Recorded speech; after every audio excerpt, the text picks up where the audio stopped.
nous avons un certain nombre de jeunes qui ont grandi dans l'Église, qui sont soit adolescents ou jeunes adultes, et nous prenons parfois pour acquis ce qu'ils savent ou comprennent. Nous avons aussi de nouvelles personnes qui arrivent, et nous prenons pour acquis qu'elles comprennent les doctrines de l'Église. Et parfois, nous nous trompons parce que les membres ne connaissent pas les doctrines bibliques. Je me souviens, il y a quelques années, lorsque j'étais à Kansas City, j'ai donné une étude biblique et j'ai fait un commentaire désinvolte, quelque chose à propos de l'Église qui avait été prise en charge par l'État de la Californie. Et j'ai été surpris lorsque j'ai regardé l'assistance.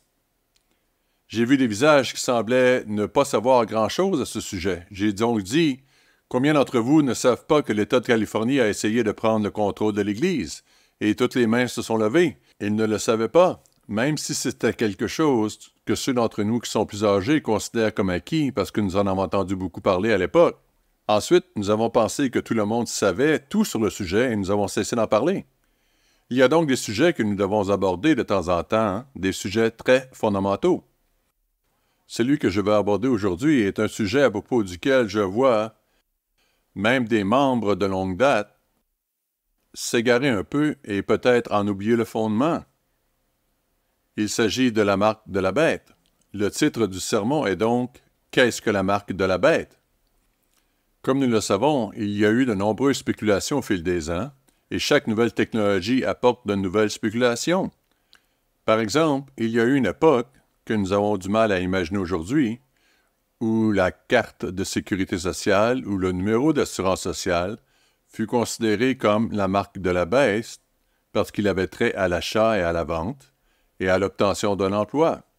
Ma carte, qui montre à quel point je suis âgé, porte la mention « Ceci n'est pas destiné à des fins d'identification ». Cette mention a disparu il y a longtemps et je pense qu'elle fut retirée des nouvelles cartes. La carte est désormais utilisée à des fins d'identification pour toutes sortes de choses, emploi, carte de crédit et autres choses que vous voulez obtenir. Il faut donner votre numéro d'assurance sociale. Le Canada utilise un numéro d'assurance sociale dont l'acronyme en anglais est SIN, ce qui veut dire péché en anglais. Les gens pensaient que ce devait être la marque de la bête puisqu'il est question du péché. Puis les codes barres sont apparus et tout le monde a sauté sur l'occasion, estimant qu'il s'agissait de la marque de la bête parce qu'elle figurait sur tout, de l'arrière du panneau d'arrêt à tout ce que vous achetiez à l'épicerie. Plus récemment, le code de réponse rapide, ce petit truc carré avec tous les points noirs et autres lignes dont on ne sait pas exactement ce qu'il dit, encore une fois, certains ont sauté sur l'occasion. Et puis, bien sûr, il y a ceux qui pensent que le nombre 666 sera tatoué sur le front ou sur le dos de la main des gens. Beaucoup de confusion règne à ce sujet. Et combien de gens ont sauté sur le train de la théorie de la puce informatique, selon laquelle une puce informatique sera insérée dans votre main, peut-être entre le pouce et l'index? Là ou sur le dos de la main ou en plein milieu de votre front, quelque part. Nombreux sont ceux qui pensent que c'est la marque de la bête. En réalité, ce que toutes ces choses ont en commun, c'est qu'elles sont quelque chose à voir avec l'achat et la vente. Je ne sais pas ce qui est du 666 sur votre front, mais les autres éléments ont quelque chose à voir avec l'achat et la vente. S'agit-il de la marque de la bête? Et nous devons reconnaître qu'il y a une différence entre les moyens de mettre en application ou de reconnaître la marque de la bête et la marque elle-même. Ceux qui sont dans l'Église depuis des décennies ont probablement une idée un peu différente de ce qu'est la marque de la bête, et cette doctrine n'a pas changé d'un iota. Certains s'accrochent à l'idée de la puce électronique parce qu'il semble tellement plausible que les choses puissent être contrôlées de cette manière. Comme je l'ai dit, nous avons beaucoup de jeunes qui grandissent dans l'Église et 5 ou 10 ans peuvent faire une énorme différence. Nous en avons qui ont peut-être 12 ans. Je suis sûr que nous avons au moins un jeune de 12 ans ici. Et lorsqu'ils atteignent l'âge de 16 ou 17 ans, il y a une grande différence dans la pensée et la capacité de raisonnement. Je sais que Dieu a commencé à m'appeler quand j'avais, je crois, à peine 16 ans. J'aurais pu avoir 15 ans, j'ai toujours dit 16 ans. Mais en y repensant, j'avais peut-être encore 15 ans, bientôt 16. La première brochure que j'ai lue s'intitulait « L'Apocalypse enfin dévoilé ». Elle a attiré mon attention. Mes parents n'étaient pas pratiquants, mais je me suis rendu compte, avec le recul, qu'un jeune de 16 ans peut comprendre énormément de choses. Il n'est pas nécessaire que l'Esprit de Dieu habite en vous. Il peut travailler avec vous pour que vous puissiez comprendre les choses. Un jeune de 16, 17 ou 18 ans peut certainement comprendre ces choses, et peut-être même un jeune de 14 ou 15 ans, car j'en ai connu quelques-uns qui avaient 14 ans lorsque Dieu commençait à les appeler. Donc, si vous êtes un jeune, ici, aujourd'hui, et je sais qu'il y en a beaucoup qui manquent à l'appel à cause de mariage, de vacances et ce genre de choses, ils l'entendront plus tard, mais j'espère que vous écouterez cette énigme que Dieu nous révèle parce que vous pouvez savoir ce qu'est la marque de la bête. Et c'est, comme je l'ai dit, le sujet du sermon d'aujourd'hui. Je vais commencer par le 13e chapitre de l'Apocalypse qui introduit ce sujet. Apocalypse 13. Et nous ferons de nombreux allers-retours entre l'Apocalypse et d'autres livres de la Bible. Commençons dans Apocalypse 13. Je ne lirai pour l'instant que les versets critiques au sujet de la marque de la bête. C'est ici que tout le monde commence à spéculer au verset 16. Apocalypse 13, verset 16. Elle fit que tous, petits et grands, riches et pauvres, libres et esclaves, reçoivent une marque sur leur main droite et sur leur front, et que personne ne put acheter ni vendre sans avoir la marque, le nom de la bête ou le nombre de son nom. C'est ici la sagesse que celui qui a de l'intelligence calcule le nombre de la bête, car c'est un nombre d'hommes, et son nom est 666. C'est donc de là que vient l'idée d'une marque de la bête. Elle est liée avec l'achat et la vente. Il y a quelque chose d'associé à la marque, au nombre 666, comme on le voit ici, et cela affecte la possibilité d'acheter ou de vendre. C'est donc très important pour comprendre ce que cette marque signifie. Et les gens se lancent dans des spéculations sur ce que pourrait être cette marque. J'aimerais commencer par quelque chose de très fondamental, quelque chose qui est presque universellement négligé, et c'est que la marque de la bête est la marque de la bête. Si elle ne vient pas de la bête, ce n'est pas la marque de la bête.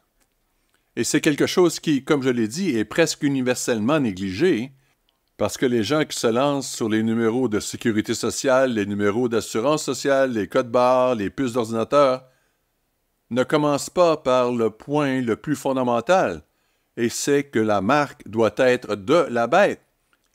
Et si cela ne vient pas de la bête, ce n'est pas la marque de la bête.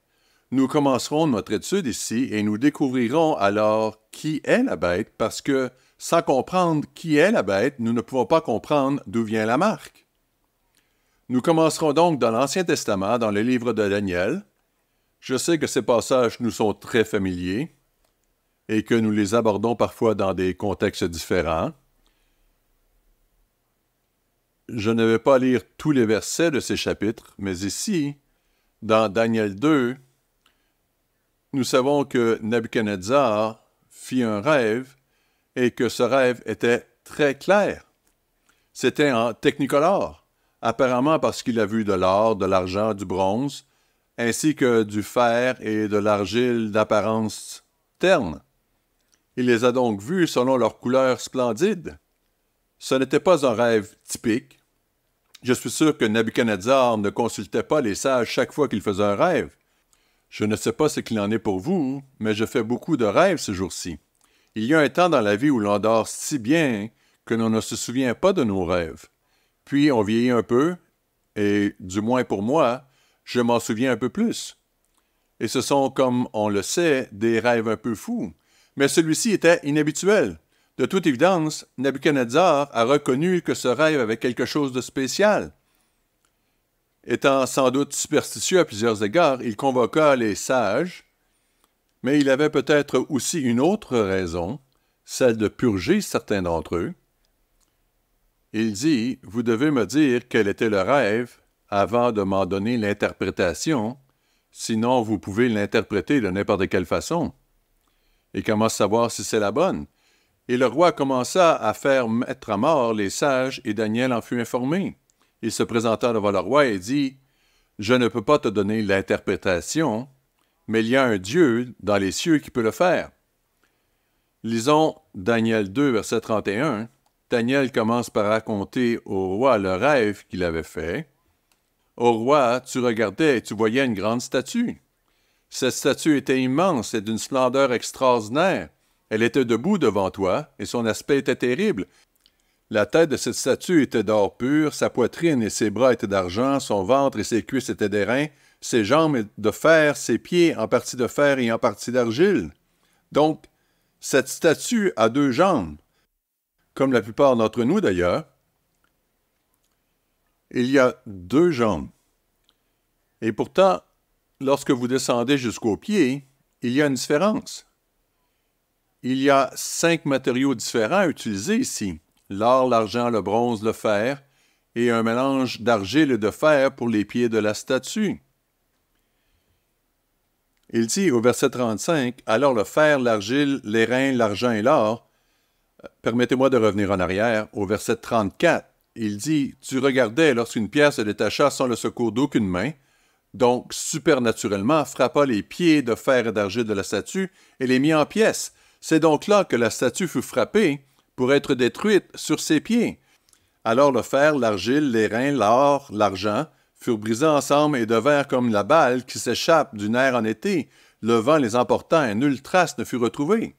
Mais la pierre qui avait frappé la statue devint une grande montagne et remplit toute la terre. » Et au verset 36, Daniel dit, « Voilà le songe. » Et Nabuchodonosor savait manifestement que c'était le rêve. Pouvez-vous imaginer ce qui se passerait si vous aviez un rêve et que vous demandiez à quelqu'un de l'interpréter, voire de vous dire ce qu'il était, et que quelqu'un vienne vous dire ce qu'était le rêve? Je pense que l'interprétation serait très importante pour vous à ce moment-là, parce que ce n'est pas quelque chose qui vous arrive par hasard. Verset 36, « Voilà le songe, et nous en donnerons l'explication devant le roi. » Verset 37, « Au roi, tu es le roi des rois, car le Dieu des cieux t'a donné l'empire, la puissance, la force et la gloire. » Et verset 39, « Et après toi, il s'élèvera un autre royaume, moindre que le tien. » Il est donc important de le reconnaître. Et je dis cela parce que les gens ont toutes sortes d'idées selon lesquelles ces 4 royaumes existent tous en même temps à la fin. Mais il dit, « Après toi, il s'élèvera un autre royaume, moindre que le tien. Puis un 3e royaume qui sera d'airain et qui dominera sur toute la terre. Il y aura un 4e royaume, fort comme du fer, de même que le fer brise et rompt tout, il brisera et rompra tout comme le fer qui met tout en pièces. » Ce dernier empire a absorbé tous les autres. Il a détruit l'empire gréco-macédonien, qui avait consumé l'empire médo-perse, qui avait consumé l'empire babylonien. Et ce 4e empire les consume tous, les détruit tous dans un sens. Verset 41, « Et comme tu as vu les pieds et les orteils en partie d'argile, de potier et en partie de fer, ce royaume sera divisé. Mais il y aura aussi quelque chose de la force du fer, parce que tu as vu le fer mêlé avec de l'argile. Les jambes sont donc en fer, mais lorsque vous arrivez aux pieds, il est dit que c'est un point faible de la statue. Elle est fragile. Elle a encore une grande force dans les pieds, mais ils sont aussi fragiles et cassants. » Verset 43, « Tu as vu le fer mêlé avec l'argile, parce qu'ils se mêleront par des alliances humaines. C'est un autre indice. » Qu'ils vont s'allier à la façon humaine, à des pays différents, à des ethnies différentes, à des gens de lieux différents qui ne s'entendent pas toujours très bien. Et il est dit, mais ils ne seront point unis l'un à l'autre. Ils ne s'unissent pas naturellement les uns aux autres, de même que le fer ne s'allie point avec l'argile. Verset 44, dans le temps de ces rois, Le Dieu des cieux suscitera un royaume qui ne sera jamais détruit et qui ne passera point sous la domination d'un autre peuple. Il brisera et anéantira tous ces royaumes-là, et lui-même subsistera éternellement. Vous pouvez lire le reste du chapitre. Il est très clair qu'il est question de l'établissement du royaume de Dieu sur cette terre, de la venue du Messie, de la seconde venue du Christ. La statue commence avec Nebuchadnezzar et se poursuit jusqu'à la venue du Christ. Cela concerne donc ceux d'entre nous qui sont ici aujourd'hui, car ce rêve contient une partie qui va se dérouler aujourd'hui et aussi dans notre avenir.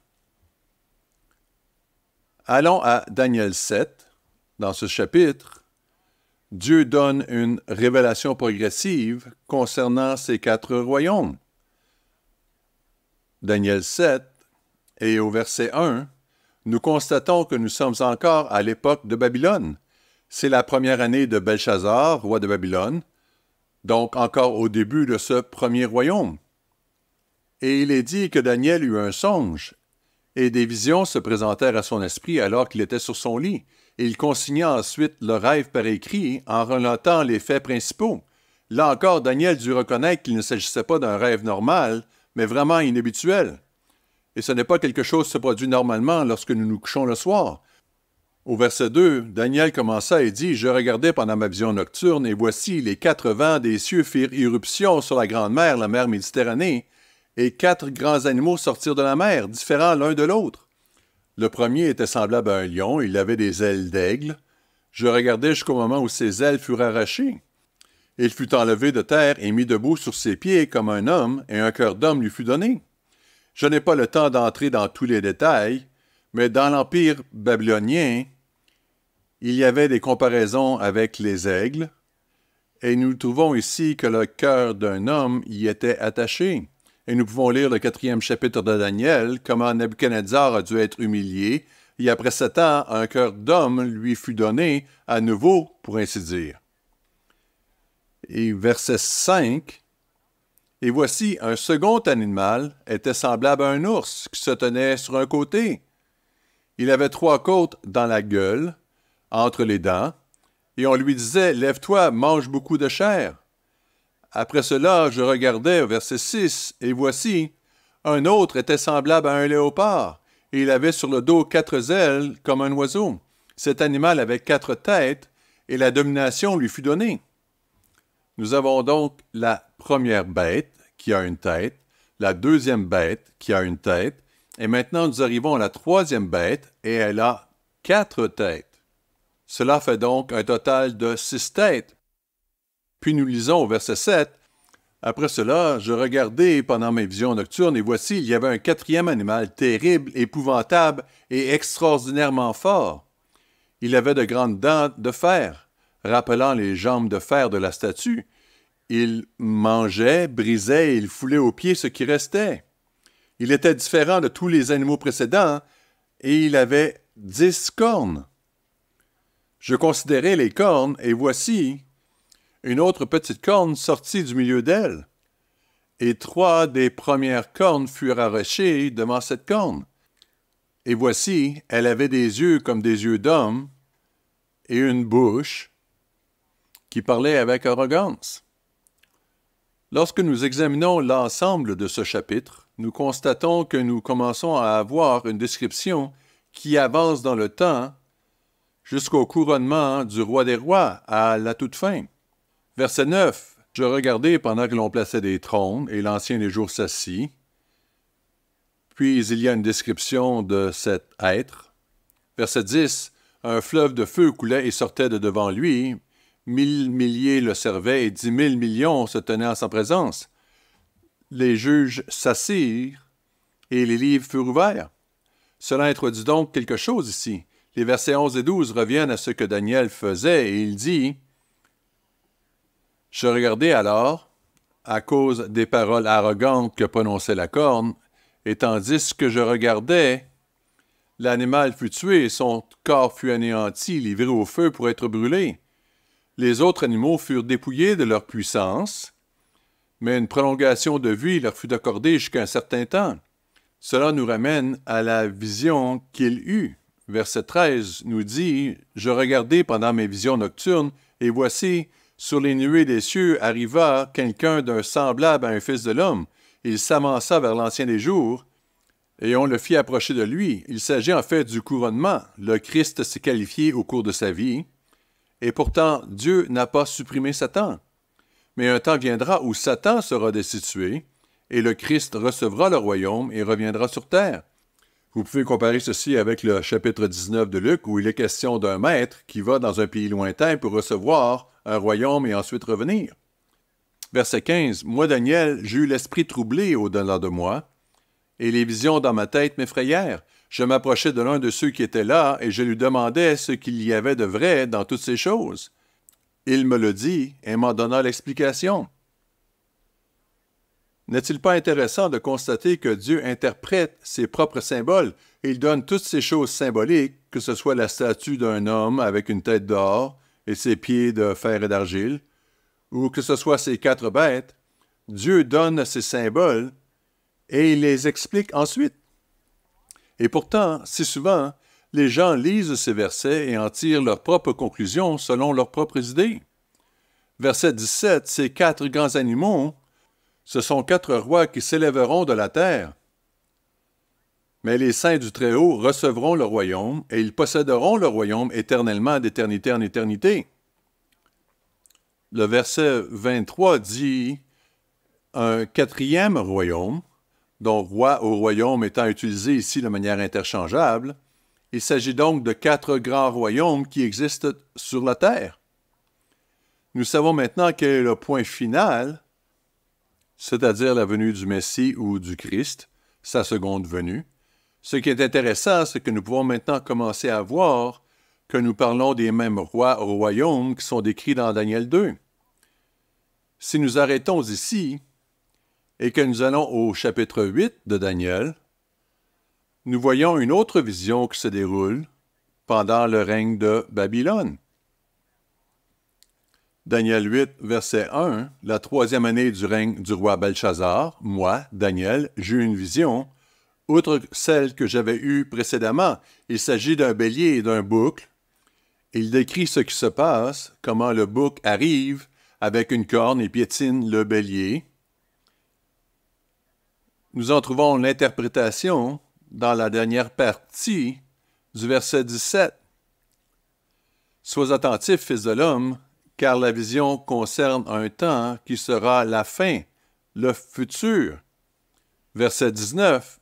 Un temps marqué pour la fin. Le bélier que tu as vu et qui avait des cornes, ce sont les rois des Mèdes et des Perses. Le bouc, c'est le roi de Javan, Grèce.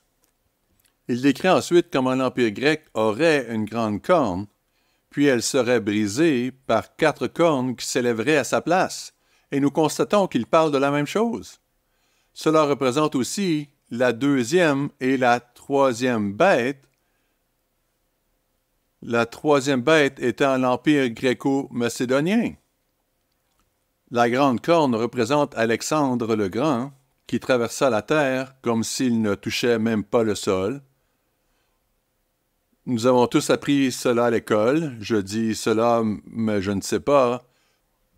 Ce n'est probablement plus vrai aujourd'hui, mais l'histoire raconte qu'Alexandre le Grand a conquis le monde si rapidement qu'il pleura parce qu'il n'avait plus rien à conquérir. Oui, il y avait beaucoup de terres non conquises, mais c'est ainsi que les anciennes histoires le dépeignaient. Quoi qu'il en soit, cette conquête se fit très rapidement. Ainsi, lorsque nous regardons ces 4 bêtes dont parle Daniel 7, elles sont identiques au royaume de Daniel 2. Et le 2e et 3e royaume se trouvent dans le 8e chapitre de Daniel. Et nous pourrions même aller jusqu'au 11e chapitre et lire les intrigues qui s'y déroulent. Mais il s'agit d'un aperçu de l'histoire selon laquelle il y aurait 4 royaumes en commençant par Babylone. Cela ne veut pas dire qu'il n'y avait pas d'autres royaumes ailleurs. Il y a eu la Chine, par exemple, les Aztèques et d'autres en Amérique du Sud et en Amérique centrale. Mais d'un point de vue biblique, nous parlons de royaumes qui eurent un impact sur Israël, et cela aura une grande influence sur toute la terre. Il parle de ces 4 royaumes, Daniel 7, verset 17. Ces 4 grands animaux, ce sont 4 rois qui s'élèveront de la terre, mais les saints du Très-Haut recevront le royaume et ils posséderont le royaume éternellement d'éternité en éternité. Nous voyons clairement que ce 4e royaume durera jusqu'à la fin. Alors je voulus savoir ce qu'il en était de la 4e bête, différente de toutes les autres, extrêmement redoutable, avec des dents de fer et ses ongles d'airain qui dévoraient, brisaient et foulaient aux pieds ce qui restait, et les 10 cornes qui étaient sur sa tête. Et l'autre corne qui s'était élevée, devant laquelle 3 étaient tombés, c'est-à-dire la corne qui avait des yeux et une bouche, qui prononçait des paroles pompeuses et dont l'aspect était plus grand que celui de ses compagnes. Je regardai, et cette corne faisait la guerre aux saints et l'emportait sur eux, jusqu'à ce que l'Ancien des jours vienne, qu'un jugement soit rendu en faveur des saints du Très-Haut, et que le temps soit venu pour que les saints possèdent le royaume. Il est donc très clair que cela continue jusqu'à la fin. L'histoire ne s'arrête pas là. Le verset 26 dit que la cour de jugement est assise et est prête. Et le verset 27 dit que le règne, la domination et la grandeur de tous ces royaumes seront donnés aux saints du Très-Haut. Allons plus loin dans les Écritures, car Dieu nous en révèle davantage au fur et à mesure que nous avançons. Le livre d'Apocalypse rassemble beaucoup de choses, beaucoup d'idées, beaucoup de symboles, beaucoup de prophéties, et les présente dans un certain ordre pour que nous puissions les comprendre. Nous allons dans Apocalypse 12, au verset 18, « Et il se tint sur le sable de la mer », décrivant l'ange qui parlait à Jean. Je lisais la brochure de M. O'Gwyn sur la bête de l'Apocalypse. Il a dit que l'ange se tenait sur le bord de la mer, sur le sable, et je me suis dit, « Oh, je me demande s'il y avait du sable à Patmos, s'il y avait-il beaucoup de sable là-bas? » Et pourtant, c'est ça que disent les Écritures. Certains de ces petits détails nous échappent parfois.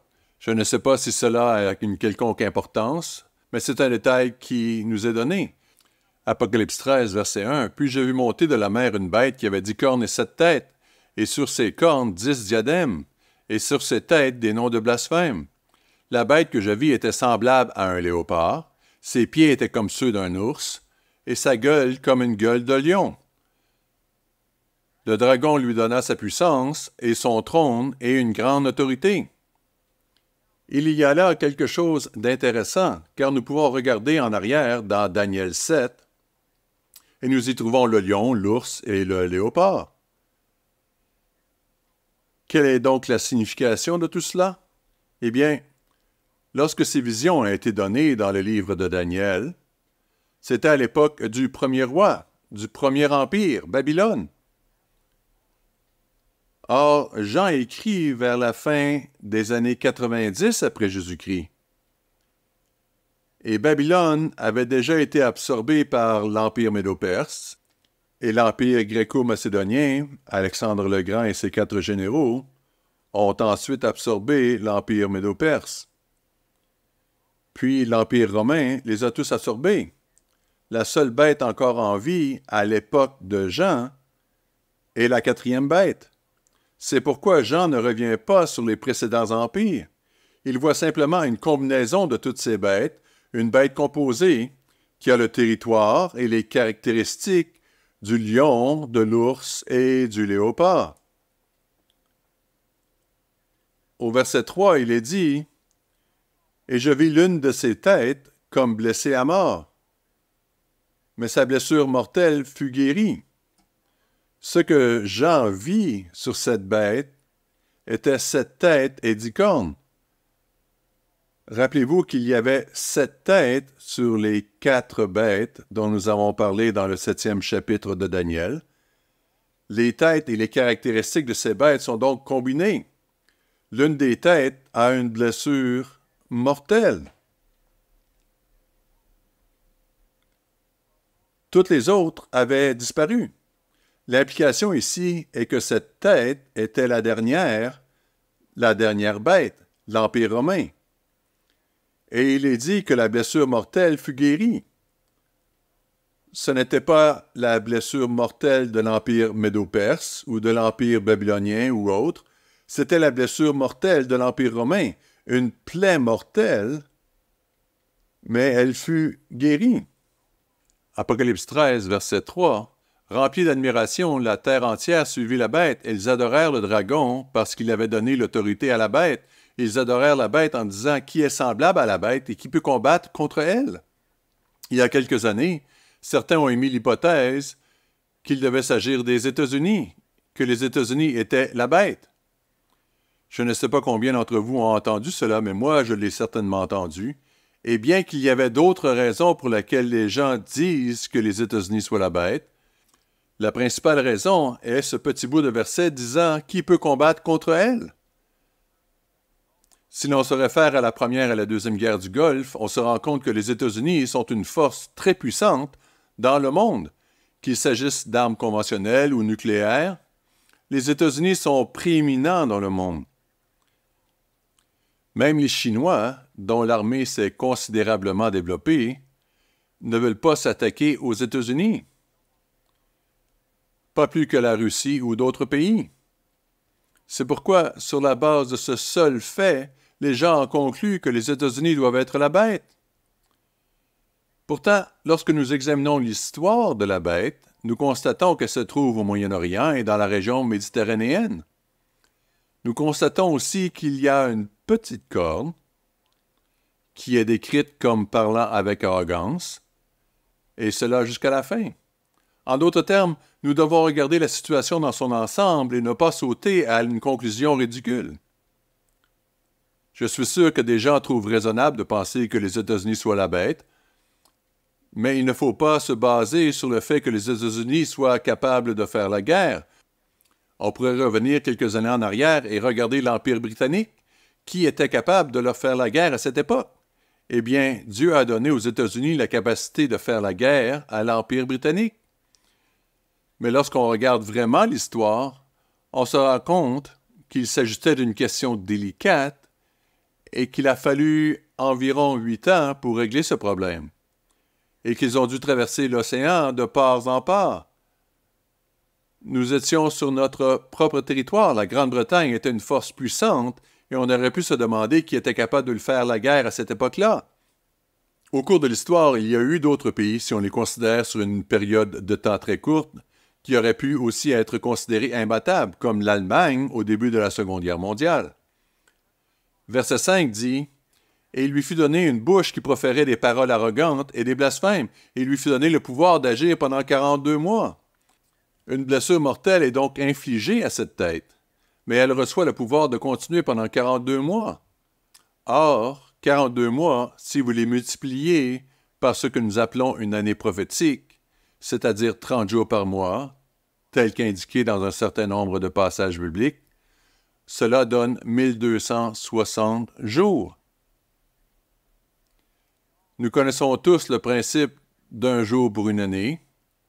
Nombre 14, verset 34 et Ézéchiel 4, verset 6 nous montrent que parfois, en particulier dans un sens prophétique, un jour peut équivaloir à une année. Ainsi, la blessure mortelle est guérie. Elle le sera soit pendant 1260 jours, 3 ans et demi, ou soit pendant 1260 ans. Nous devons donc examiner le contexte et l'histoire pour connaître la réponse à cette question. Lorsque nous regardons l'histoire, nous constatons que l'Empire romain reçut une blessure mortelle en 476 après Jésus-Christ, date sur laquelle les historiens sont d'accord. Les nations ne s'effondrent pas toujours en un seul jour, mais 476 après Jésus-Christ était vraiment la fin. Et cela a continué pendant un certain nombre d'années sans qu'il y ait de pouvoir romain. Vous pouvez lire la brochure de M. John Ogwyn sur la bête de l'Apocalypse pour savoir ce qui s'est passé avec les 3 cornes qui sont arrachées dans Daniel 7. Je vous encourage tous à lire ou à relire cette brochure, surtout si vous ne l'avez jamais lue.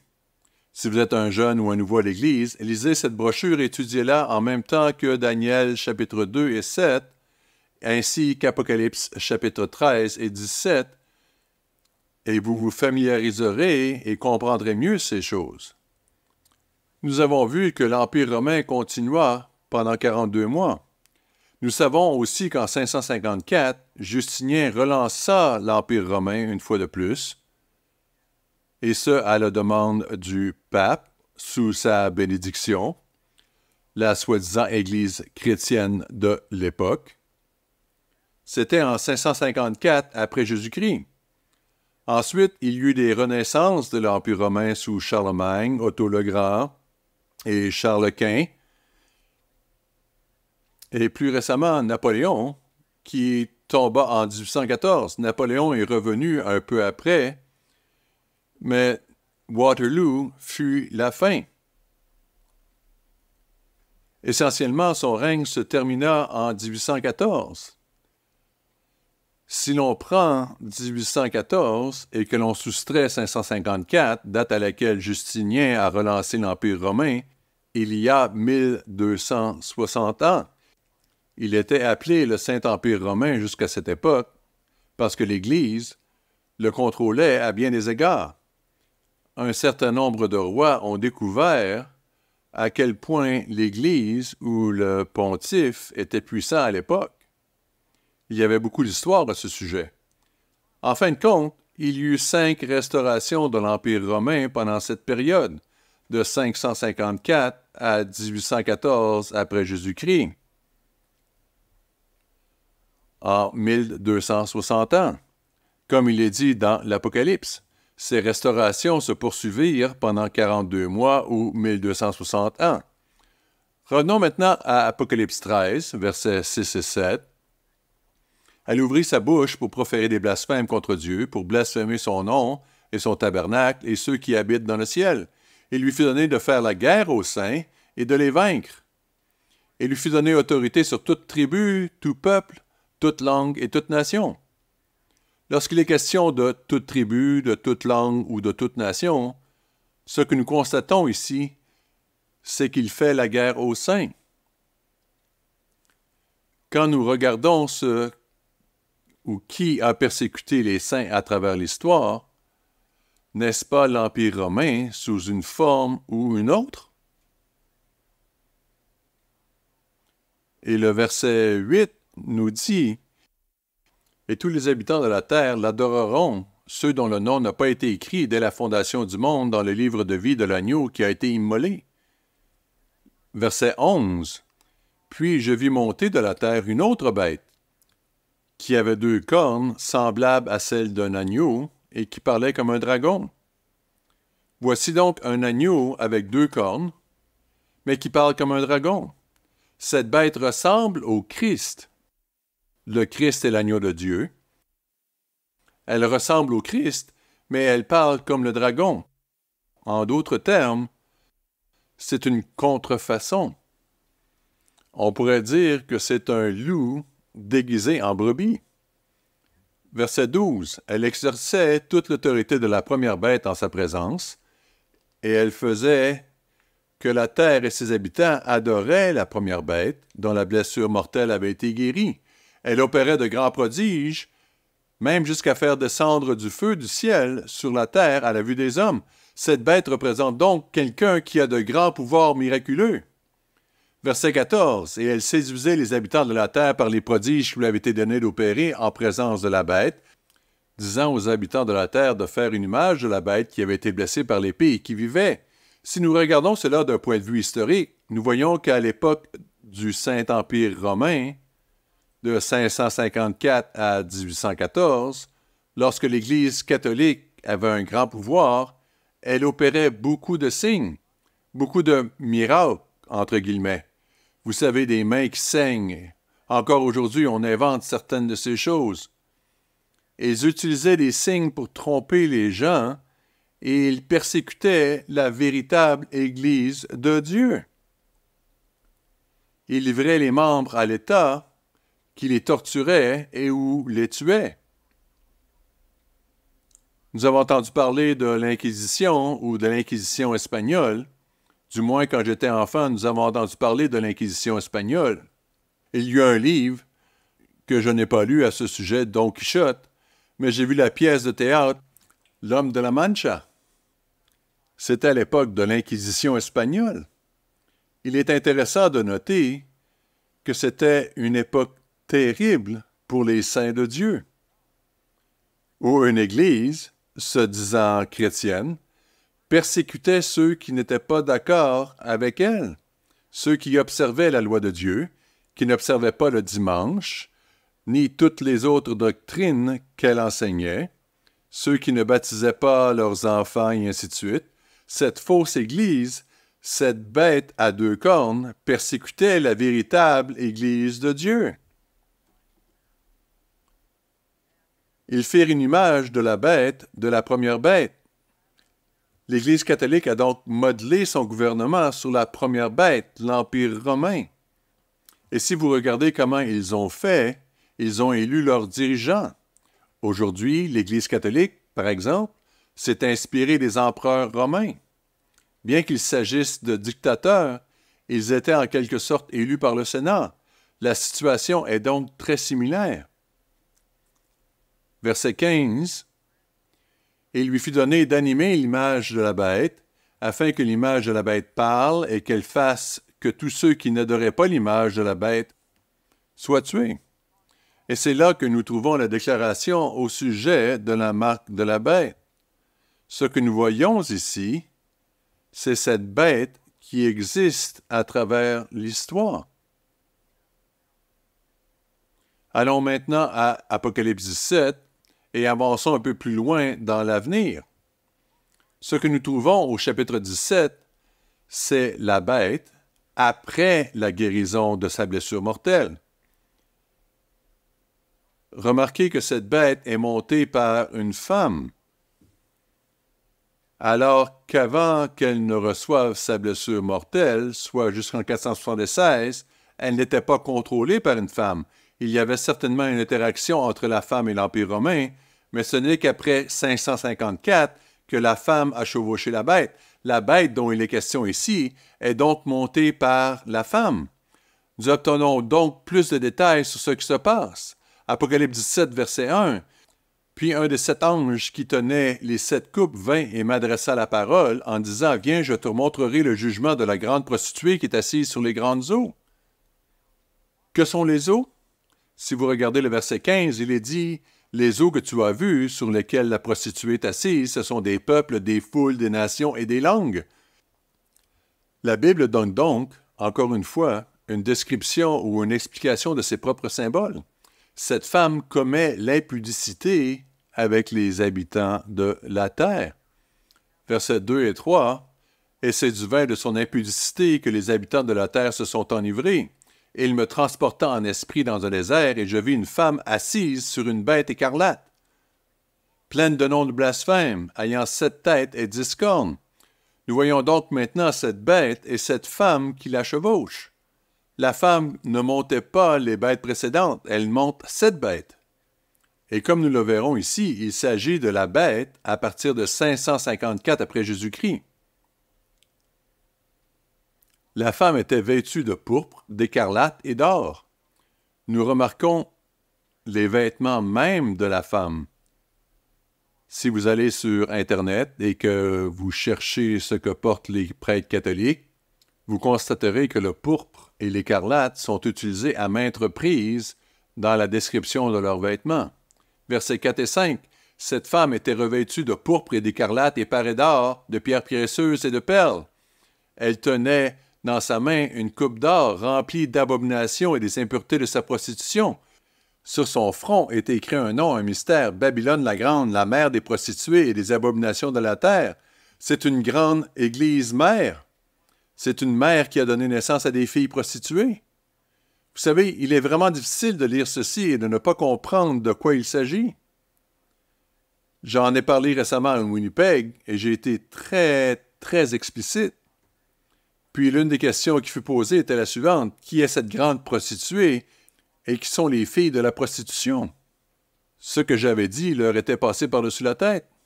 Je suppose qu'ils avaient peut-être besoin que cela soit encore plus explicite. Verset 6, « Et je vis cette femme ivre du sang des saints et du sang des témoins de Jésus. Et en la voyant, je fus saisi d'un grand étonnement.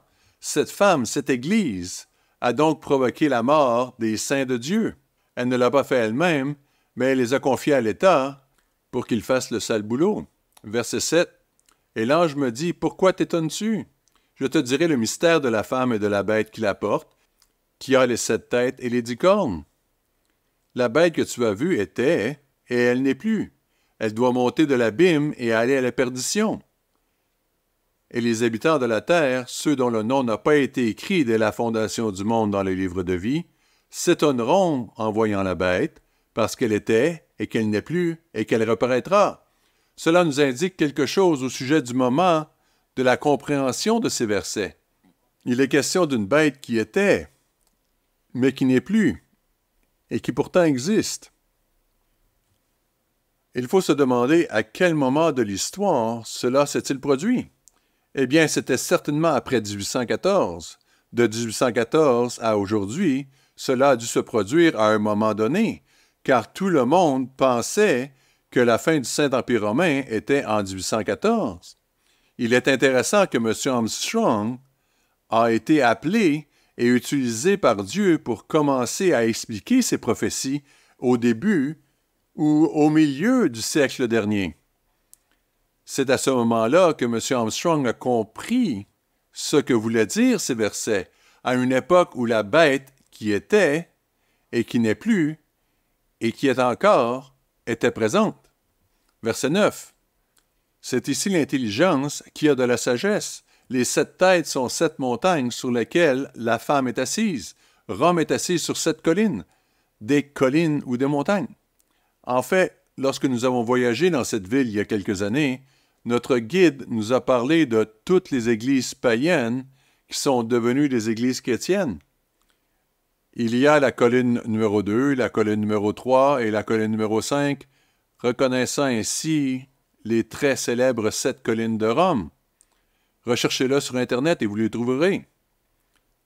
Les 7 têtes sont 7 montagnes sur lesquelles la femme est assise, mais ces montagnes ont une plus grande signification, comme le montre le verset suivant, verset 10. Ce sont aussi 7 rois. 5 sont tombés, un existe, et l'autre n'est pas encore venu. Ainsi, très clairement, les 5 qui sont tombés au cours de cette période de 1260 ans, commençant avec Justinien et se terminant avec Napoléon. Et j'espère que vous prendrez le temps de lire notre brochure « La bête de l'Apocalypse, métaphore aux réalités à venir », qui montre exactement quelles résurrections de l'Empire romain sont apparues à quelle époque, et elle entre dans tous les détails. Verset 10, 5 sont tombés, un existe. Là encore, il s'agit d'un indice sur la date à laquelle cela commencerait à être compris, parce que le texte est écrit d'un point de vue où 5 sont déjà passés. Verset 10, un existe et l'autre n'est pas encore venu.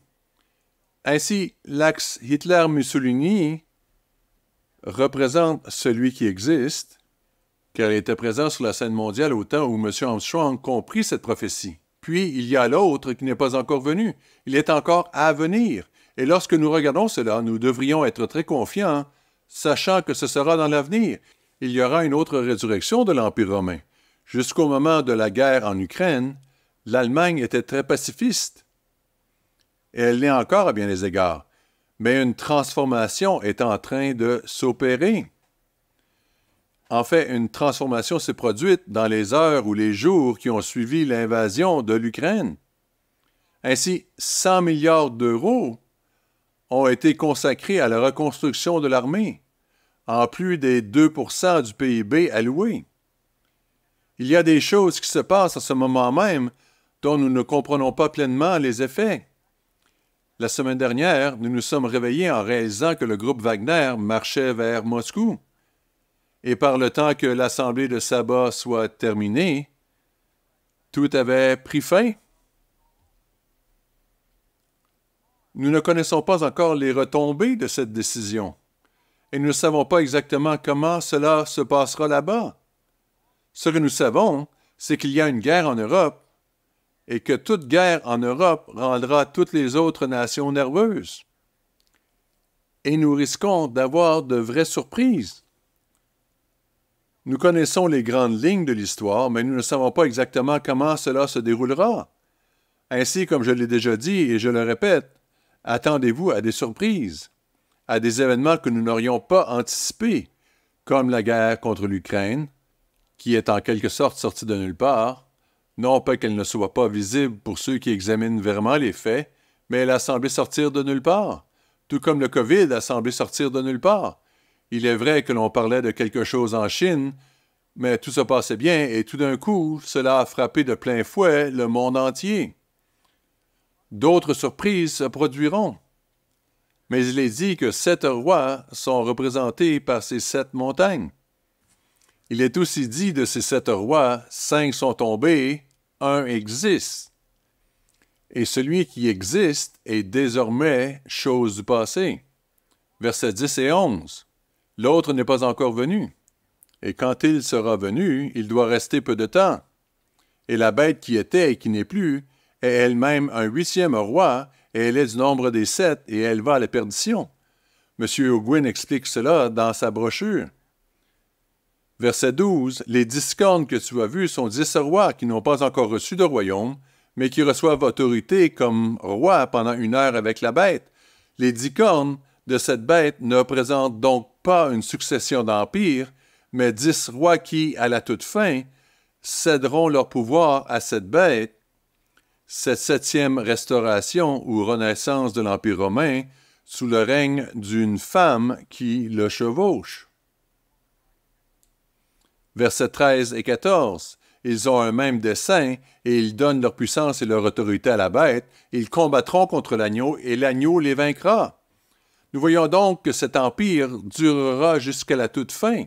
Il y aura 10 rois. Puis, comme il est écrit dans Daniel chapitre 2, le Christ, à son retour, frappera la statue sur ses pieds de fer et d'argile et la détruira. Que voyons-nous aujourd'hui? Nous voyons qu'en Europe, ils n'arrivent pas à s'unir, parce que les Français et les Allemands sont différents. Les Tchèques et les Polonais sont des peuples différents. Ils ont des antécédents différents, ils n'arrivent pas à s'entendre. Ils s'efforcent de le faire depuis le début des années 50 avec la Communauté européenne du charbon et de l'acier. C'est une alliance de 6 pays.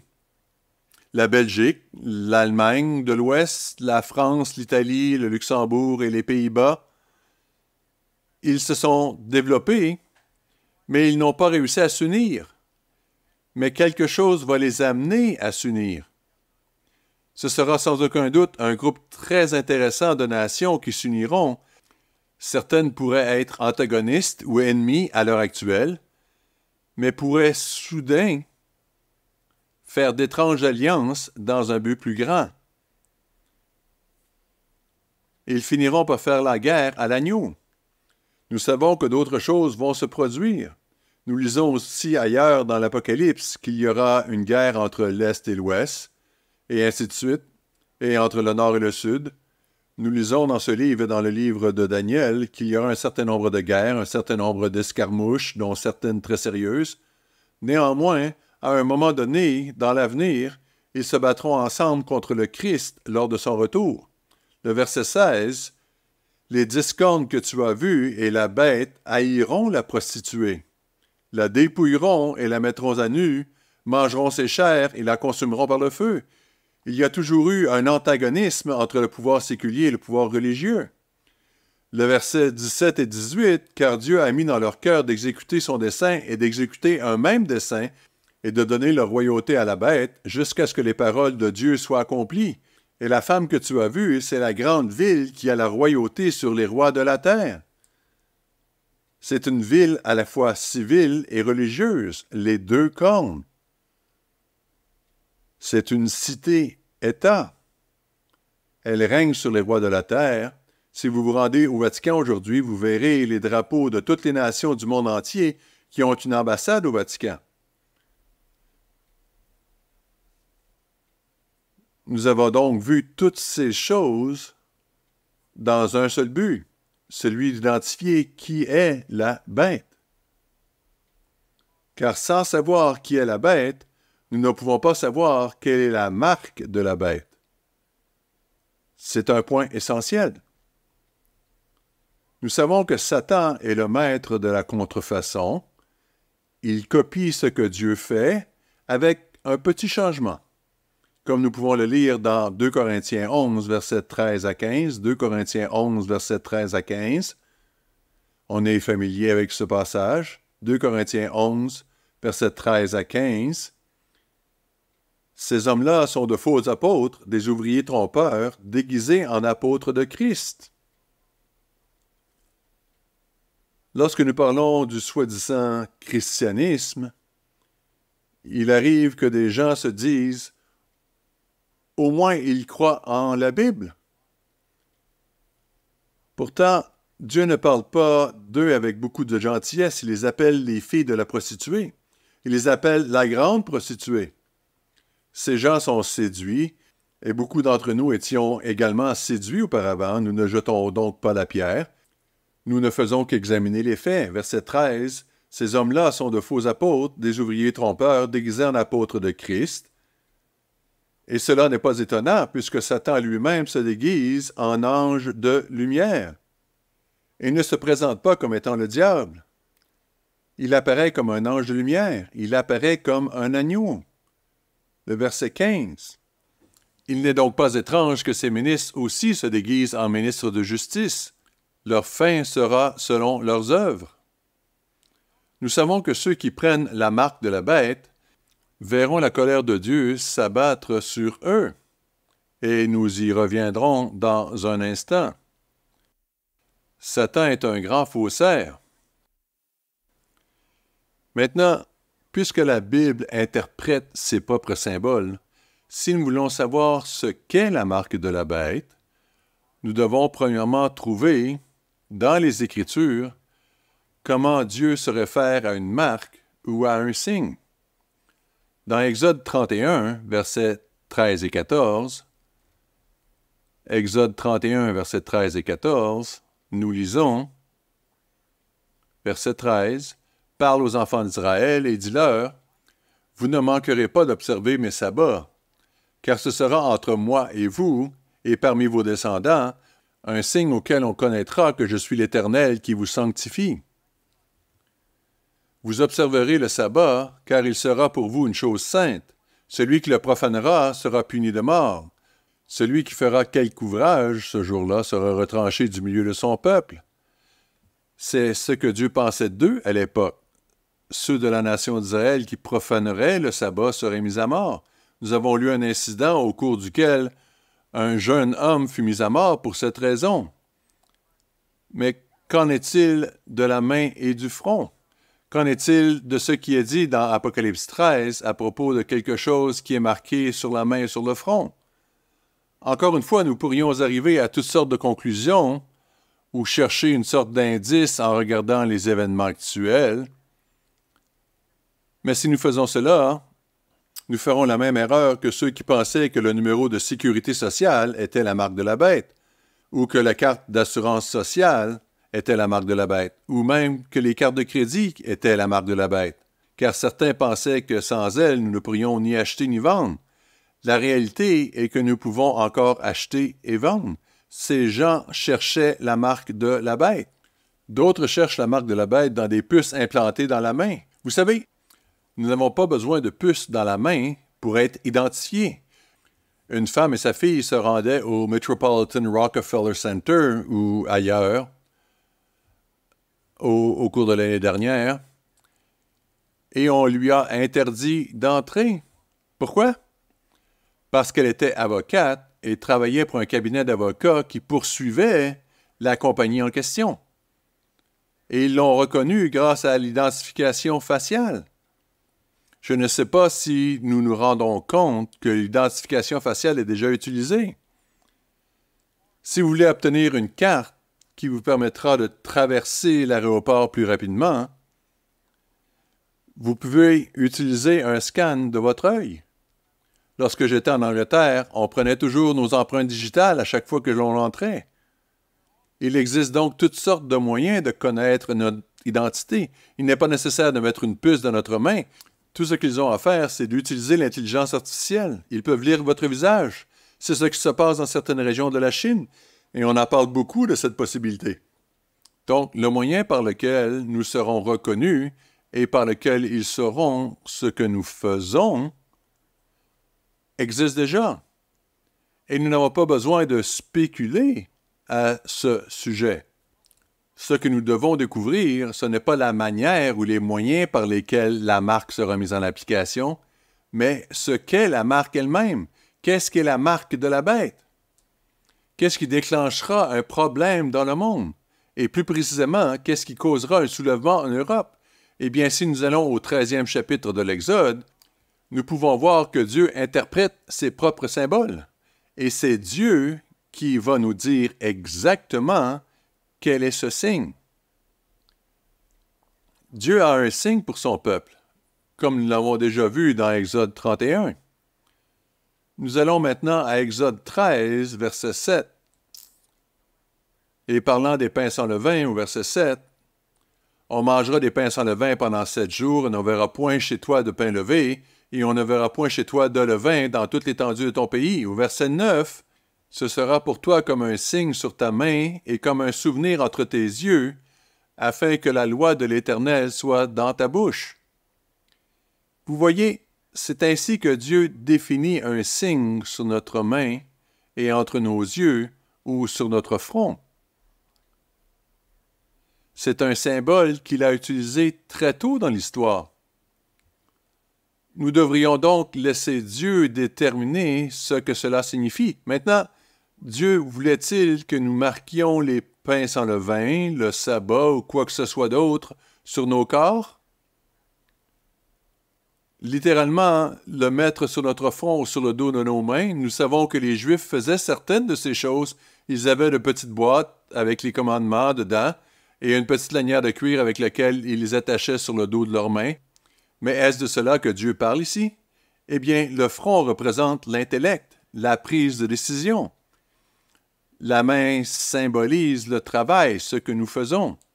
Nous lisons, verset 9, « Ce sera pour toi comme un signe sur ta main et comme un souvenir entre tes yeux, afin que la loi de l'Éternel soit dans ta bouche, car c'est par sa main puissante que l'Éternel t'a fait sortir d'Égypte. » Et verset 16, « Ce sera comme un signe sur ta main et comme un fronteau entre tes yeux,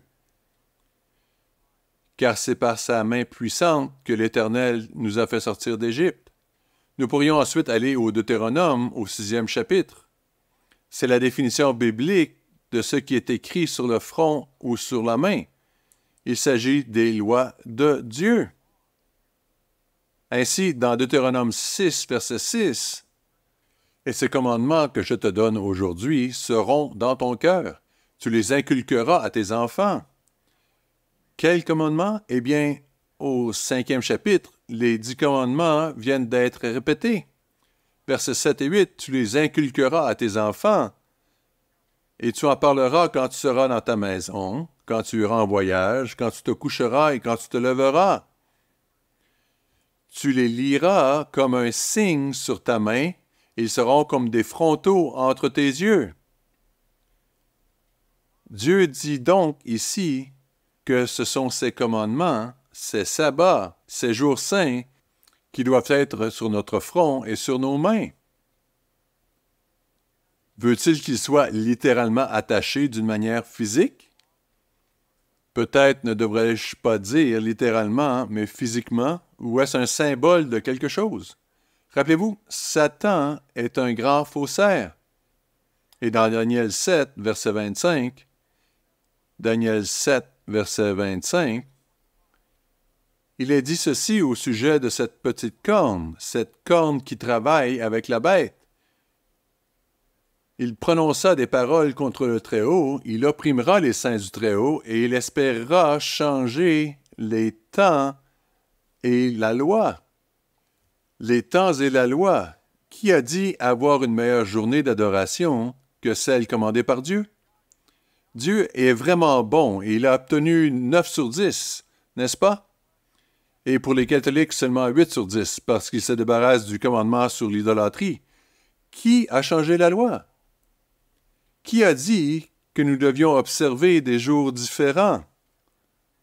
Non seulement le sabbat, mais aussi Noël, rejetant les jours saints de Dieu et les remplaçant par des jours issus du paganisme le plus pur. La marque est un signe de désobéissance. Nous savons, d'après diverses écritures, que la colère de Dieu s'abattra sur ceux qui désobéissent. Colossiens 3, versets 5 et 6. L'impudicité, l'impureté, les passions, les mauvais désirs et la cupidité, qui en est une idolâtrie, c'est à cause de ces choses que la colère de Dieu vient sur les fils de la rébellion. C'est sur eux que s'abat la colère de Dieu. Romains 1, 18 dit « La colère de Dieu se révèle du ciel contre toute impiété et toute injustice. » Puis dans Apocalypse 14, verset 9, « Et un troisième ange les suivit en disant d'une voix forte, « Il s'agira donc d'un témoignage pour l'humanité à la toute fin. » Verset 9, « Si quelqu'un adore la bête et son image et reçoit une marque sur son front ou sur sa main, il boira, lui aussi, du vin de la fureur de Dieu, versé sans mélange dans la coupe de sa colère, et il sera tourmenté dans le feu et le soufre, devant les saints anges et devant l'agneau. » Il continue en disant, « Et quiconque reçoit la marque de son nom, qui l'adore, et ainsi de suite. » Cette marque de la bête est donc un signe de désobéissance, et c'est sur eux que la colère de Dieu s'abattra. Dieu a un signe qui identifie son peuple. Et ensuite, Satan arrive, le grand faussaire, et il utilise aussi un signe. Dans ce cas, il s'agit d'une marque, quelque chose qui est dicté et imposé aux gens. Dieu nous laisse prendre la décision d'observer ou non le sabbat. Mais Satan arrive et il dit « J'ai un autre jour et je peux l'imposer. » Vous pouvez lire dans la brochure de M. Ogwyn comment Constantin a changé le jour d'adoration en l'an 321. Il l'a appelé le vénérable jour du soleil. J'aimerais prendre un moment pour lire un extrait de cette brochure. Je vais lire un extrait parce que nous y découvrons ce qu'est le culte du soleil, qui est à l'origine de l'adoration le dimanche. La raison pour laquelle on l'appelle ainsi était endémique dans ces grands empires du passé. À la page 29, il dit « La marque de la bête est un signe de désobéissance à Dieu, mais cela implique non seulement le rejet du signe d'obéissance à Dieu, le sabbat, mais aussi l'acceptation d'une marque ou d'un signe contrefait. Cette marque est, en réalité, un signe dérivé de Babylone et de Rome. Y a-t-il un symbole qui ait parcouru toutes les époques jusqu'à nos temps modernes? Dans l'ancienne Babylone, les rois servaient comme hauts sacrificateurs du soleil, Bel-Marduk. Prendre la main de Bel-Marduk faisait partie de la cérémonie de prise de fonction comme roi en Assyrie et à Babylone. La célébration du solstice d'hiver autour du 25 décembre était considérée comme la naissance du soleil.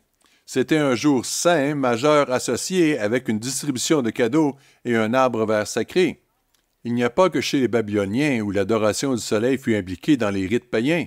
Cela se retrouve également dans les rites de tous les successeurs de Babylone, chez les Perses, puis chez les Hellénistes et à Rome. En fait, pour chaque époque correspondant à l'une des 4 bêtes de Daniel, l'adoration du soleil a joué un rôle prééminent dans la religion impériale.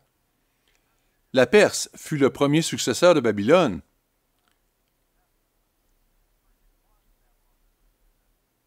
L'ancienne religion perse était centrée sur l'adoration de Mithra, le dieu de la lumière. Sous l'influence babylonienne, Mithra fut ensuite identifié comme le dieu soleil babylonien. Les Grecs d'Asie mineure identifièrent Mithra à leur ancien dieu soleil, Hélios. Et ils contribuèrent à répandre le culte du soleil vers l'ouest.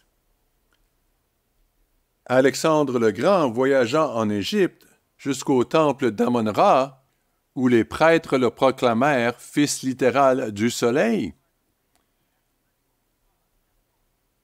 Et qu'en est-il de Rome?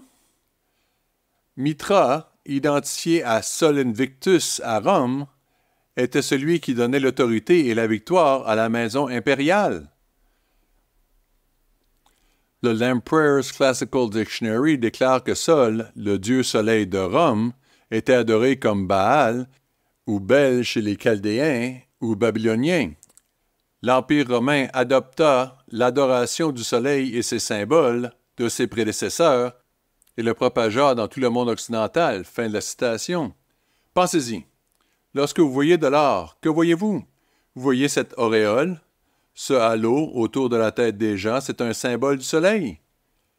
L'art, dans toute l'histoire romaine, et même avant, remonte à l'adoration du soleil. Dieu a son jour, le sabbat. Nous ne l'appelons pas le jour de Saturne, comme il s'appelle en anglais. Mais Dieu a mis à part le 7e jour. Satan est arrivé avec sa contrefaçon, un jour impliquant le soleil, l'adoration du soleil. Et tout ce qui concerne l'adoration pratiquée par cette organisation a à voir avec l'adoration du soleil. La marque de la bête n'est pas nouvelle. Apocalypse 20, verset 4 dit que ceux qui ne prendront pas la marque régneront avec le Christ pendant 1000 ans. La marque de la bête n'est pas quelque chose qui arrive à la toute fin de l'histoire. C'est quelque chose qui se passe depuis longtemps. La marque de la bête est une contrefaçon du signe que Dieu a donné à son peuple. Cette marque n'est pas nouvelle. Elle a été appliquée à divers degrés tout au long de l'histoire, mais elle le sera de plus en plus dans un avenir proche. Je pense que nous pouvons voir comment, à notre époque technologique, les croyances des gens peuvent être suivies à la trace, comme jamais auparavant.